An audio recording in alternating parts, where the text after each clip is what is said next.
তোমাদের আমি আগের ভিডিওতে বলেছিলাম এটা কি আমি তোমাদের অবশ্যই বলবো।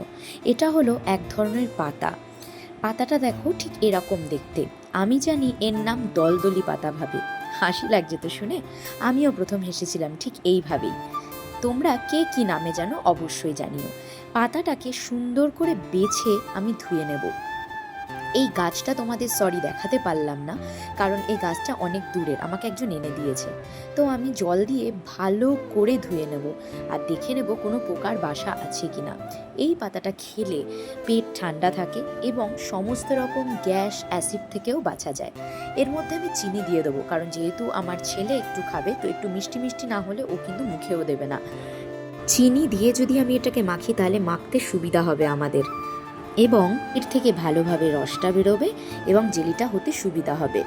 এর মধ্যে আমি হাফ কাপ দিয়ে দেবো জল, দিয়ে ভালো করে এটাকে মাখতে থাকবো আমি হাতে, ঠিক এইভাবে।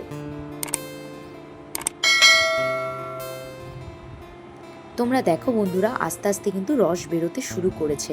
আর একটু জল দিলেই দেখো একটু একটা জেলি জেলি টাইপ অফ ভাব আসছে। তারপরে এটা ভালো করে মেখে নিলে ঠিক দেখতে এরকম লাগবে। দেখো, এখনই দেখো কিরকম লাগছে। এবারে আমি এটাকে ঢাকা দিয়ে রাখবো আধ ঘন্টার জন্য। তার আধ ঘন্টা পরেই দেখো ঠিক হয়ে যাবে এই রকম। তো তোমরা এই পাতাটাকে কি নামে চেনো অবশ্যই কিন্তু আমাকে কমেন্ট করে জানিও। আর সত্যি কথা বলতে আমিও কিন্তু এই পাতাটার নাম জানতাম না, আমাকে একজন বলেছে। কেমন লাগলো আমার ভিডিও তোমরা অবশ্যই জানিও। লাইক শেয়ার সাবস্ক্রাইব করতে ভুলো না। আজকের মতন টাটা।